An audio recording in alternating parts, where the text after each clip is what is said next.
যে ব্যক্তি রমাদানুল মুবারক পেয়েও ইবাদতের মাধ্যমে আল্লাহর ক্ষমা পেল না, সে দুর্ভাগা, সে হতভাগা। আমি তখন বলেছি আমিন। তারপর জিবরিল বলল যে মা বাবা উভয়কে পেয়ে তাদেরকে সন্তুষ্ট করার মধ্য দিয়ে যারা আল্লাহর জান্নাতকে হাসিল করতে পারলো না, তারা দুর্ভাগা, হতভাগা। আমি বলেছি আমিন। তৃতীয় পর্যায়ে জিব্রাইল বলেছে যে হে নবী, আপনার নাম শুনবার পরেও যে আপনার উপর দুরূদ পাঠালো না, অর্থাৎ সাল্লাল্লাহু আলাইহি ওয়াসাল্লাম বলল না, সে দুর্ভাগা, সে হতভাগা। তখন আমি বলেছি আমিন। সম্মানিত শুধু এই হাদিস থেকে আমরা বুঝতে পারি যে যারা রমাদান পেয়ে আল্লাহর প্রিয় ভাজন বান্দা হতে পারলো না, আল্লাহর কাছ থেকে ক্ষমার ঘোষণা পেল না, তাদের চেয়ে দুর্ভাগা এবং হতভাগা আর কেউ হতে পারে না। তাই যেহেতু রমাদান আমাদের একেবারে সন্নিকটে, তাই আমাদের উচিত এই মাসটাকে ভাব গাম্ভীর্যের সাথে উদযাপন করা, to take the best out of this blessed month. যত বেশি পরিমাণে সম্ভব নেক কাজ করে আল্লাহ তাআলার ক্ষমাপ্রাপ্ত বান্দাদের অন্তর্ভুক্ত হওয়ার চেষ্টা করা। আমরা যদি এই মাসকে উদযাপনের জন্য এখন থেকে একটা প্ল্যান করি বা প্রোগ্রাম করি এবং সেটার আলোকে যদি পুরো মাসটি আমরা পরিচালনা করবার চেষ্টা করি, তাহলে আশা করি খুবই ফ্রুটফুল ওয়েতে এই যে অফার দেয়া হয়েছে, স্পেশাল অফার, এই অফারগুলোকে আমরা কাজে লাগাতে পারবো এবং বেশি বেশি আবাদত করে আল্লাহ তাআলার প্রিয় ভাজনদের অন্তর্ভুক্ত হতে পারবো। এই পৃথিবীতে আমরা যখন কোনো বিজনেস রান করি, নিশ্চয়ই তার আগে একটা প্ল্যান করি, একটা প্ল্যান সাজাই। বড় কোনো প্রজেক্ট যখন আমরা হাতে নিই, আমরা একটা প্রজেক্ট প্ল্যান দাঁড় করাই এবং সেটার আলোকে আমরা সেই প্রজেক্টটাকে রান করবার চেষ্টা করি। তাই আর যেহেতু মাত্র 2 দিন বাকি, আমরা যদি এখন থেকেই একটি প্ল্যান করি বা একটি পরিকল্পনা সাজাই, হতে পারে এটা লিখিত পরিকল্পনা কিংবা অ্যাটলিস্ট নিজের সাথে নিজের বোঝাপড়া যে আমি এই কাজগুলো রমাদানে করতে চাই, এগুলো করতে চাই না, ডুজ এন্ড ডোন্টস গুলোকে আমি মেনে চলতে চাই, যেগুলো করা উচিত এগুলো আমি বেশি বেশি করব, যেগুলো থেকে দূরে থাকা উচিত এগুলোর ব্যাপারে আমি সাবধান থাকবো। অ্যাটলিস্ট মনের সাথে মনে একটা বোঝাপড়া অথবা কাগজে লিখে আমাদের একটি পরিকল্পনা করা উচিত।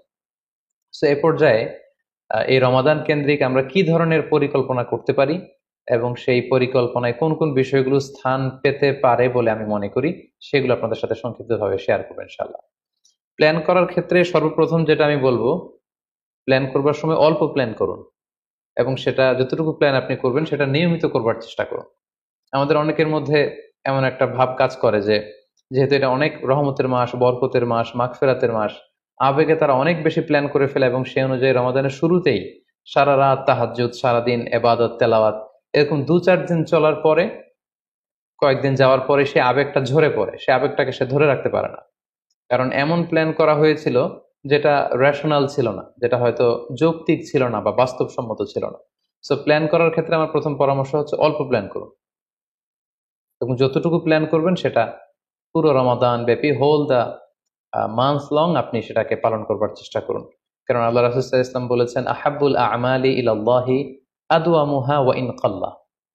আল্লাহ তাআলার কাছে সবচেয়ে প্রিয় আমল হচ্ছে সেটা যেটা মানুষ নিয়মিত করে, যেটা বান্দা রেগুলার বেসিসে করে, যদিও এটা পরিমাণে কম হয়। সো আপনি পরিমাণে যদি কমও করেন, সেটা যদি পুরো রমাদান মাস ব্যাপী একই ধারাবাহিকতায় আপনি ইবাদত করেন, তেলাওয়াত করেন, তাহাজ্জুদ পড়েন, জিকির আজকার করেন, সাদাকা করেন, দান করেন, এটার যদি একটা ধারাবাহিকতা থাকে, সেই ইবাদতটা আল্লাহ তাআলার কাছে বেশি প্রিয়। তাই প্ল্যানের ক্ষেত্রে আমার সর্বপ্রথম পরামর্শ হচ্ছে অল্প প্ল্যান করুন, স্বল্প পরিসরে প্ল্যান করুন, হাতে গোনা অল্প কয়েকটি বিষয়ের ব্যাপারে আপনি কনসার্নড হন এবং যতটুকু প্ল্যান করেছেন ততটুকু নিয়মিত বাস্তবায়ন করুন। প্ল্যানের ক্ষেত্রে সর্বপ্রথম যেটা আমি বলতে চাই সেটা হচ্ছে পুরো রমাদান মাসে সালাতের ব্যাপারে আমাদেরকে সর্বপ্রথম বেশি সচেতন থাকতে হবে। It's mandatory. 5 ওয়াক্ত সালাত যেন আমরা জামাতের সাথে আদায় করতে পারি, এই বিষয়টা খেয়াল রাখতে হবে। কোনো কারণে যদি জামাত ছুটেও যায়, কাজা যেন না হয়ে যায়। কারণ আমাদের যদি জামাত ছুটে যায়, সালাত যদি কাজা হয়ে যায়, তাহলে আপনার প্রোডাক্টিভিটি কমে যাবে। সো প্ল্যানের ক্ষেত্রে এখন থেকে আমাদের এটা মাথায় রাখতে হবে যে পুরো রমাদান জুড়ে আমরা 5 ওয়াক্ত সালাত জামাতের সাথে আদায় করব। কোনো কারণে জামাত যদি ছুটেও যায়, কোনো নামাজ যেন আমার কাজা না হয়ে যায়, এ ব্যাপারে আমরা সচেতন থাকবার চেষ্টা করব। 3 নম্বরে হচ্ছে কোরআন তেলাওয়াত করা। যেহেতু রমাদানুল মুবারক এটা কোরআন নাজিলের মাস, আল্লাহ তাআলা বলছেন শাহরু রমাদান আল্লাযী উনজিলা ফীহিল কুরআন। রমাদান তো এমন মাস যে মাসে আল্লাহ তাআলা কোরআন নাজিল করেছেন। সো এটা কোরআনকে উদযাপনের মাস, কোরআনের সাথে নতুন করে সম্পর্ক গড়বার মাস, বেশি বেশি কোরআন তেলাওয়াত করবার মাস। নফল ইবাদতের যে লিস্ট আছে তার মধ্যে সবচেয়ে শ্রেষ্ঠ নফল ইবাদত হচ্ছে কোরআন তেলাওয়াত করা এবং সেটার মোক্ষম সময় হচ্ছে রমাদানুল মুবারক।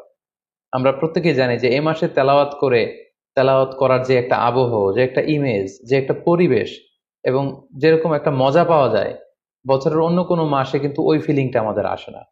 সো এই সুযোগটাকে আমাদের কাজে লাগানো, আমরা যেন প্রতিদিন কোরআনের তেলাওয়াত করি। এবং তেলাওয়াত করার ক্ষেত্রে অবশ্যই ধীরস্থির ভাবে তেলাওয়াত করতে হবে।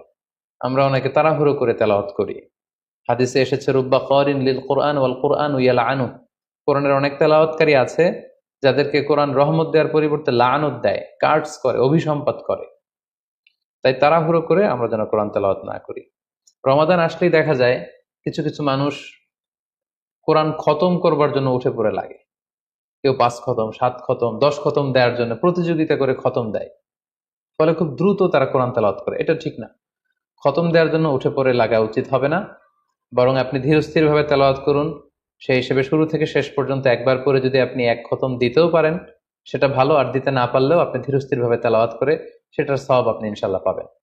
তাহলে তেলাওয়াত করার ক্ষেত্রে প্রথম রিমাইন্ডার হচ্ছে তাড়াহুড়ো করে তেলাওয়াত করা যাবে না। 2 নম্বর হচ্ছে যদি সুযোগ হয় অর্থ বুঝে তেলাওয়াত করা। আমরা কয়েকটা সূরা স্পেসিফাই করতে পারি যে এই রমাদানে আমি এই সূরাটা পড়বো, এই রমাদানে এই সূরা শুরু থেকে শেষ পর্যন্ত এর মর্মার্থ, এর বঙ্গানুবাদ, এর যে শিক্ষা লেসন, এটা আমি জানবার চেষ্টা করব। সম্মানিত দিনী ভাই এবং বোনেরা, কোরআন হচ্ছে এমন একটি কিতাব, যারাই এই কোরআনের সাথে সম্পর্ক জুড়ে দিয়েছে, যারাই এই কোরআনকে হৃদয়ে ধারণ করেছে, তারাই সম্মানিত হয়েছে। একটু খেয়াল করে দেখুন, সাইয়েদনা জিবরিল আলাইহিস সালাম উনি কোরআন নিয়ে আসমান থেকে পৃথিবীতে নেমেছিলেন। কোরআনকে নিয়ে আসার কারণে উনি হয়েছেন শ্রেষ্ঠ ফেরেশতা। আল্লাহ রাসূল সাল্লাল্লাহু আলাইহি ওয়াসাল্লামের উপর কোরআন নাজিল হয়েছিল, তাই তিনি হয়েছেন শ্রেষ্ঠ রাসূল। এই রমাদান মাসে কোরআন নাজিল হয়েছে, তাই রমাদান মাস হচ্ছে 12টা মাসের শ্রেষ্ঠ মাস, সাইয়্যিদুশ শুহুর। কদরের রাতে এই কোরআন নাজিল হয়েছিল, তাই কদরের রাত হচ্ছে পৃথিবীর শ্রেষ্ঠ রাত। আমরা উম্মতে মুহাম্মাদি, আমাদের উপর কোরআন নাজিল হয়েছে, তাই আমরা হয়েছি খায়রু উম্মাহ, শ্রেষ্ঠ জাতি। আমাদের মধ্য থেকেও যারা কোরআনের সাথে অ্যাটাচমেন্টকে বাড়াবে, কোরআনকে যারা ধারণ করবে, তারা হবে পৃথিবীর শ্রেষ্ঠতম মানুষ।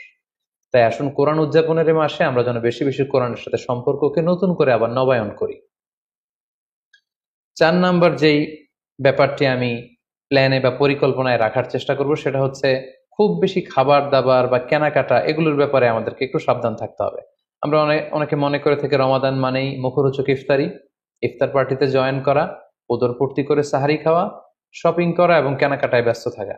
আসলে ব্যাপারটি এমন নয়, কারণ আমরা জানতে পেরেছি যে এটা হচ্ছে বরকতের মাস, এটা অফারের মাস। নফল ইবাদতে ফরজের সমান সওয়াব, ফরজ করলে 700 গুণ সওয়াব, নফল উমরা করলে হজের সমান সওয়াব। সো এটা হচ্ছে মৌসুমুল ইবাদা, ইবাদতের মৌসুম।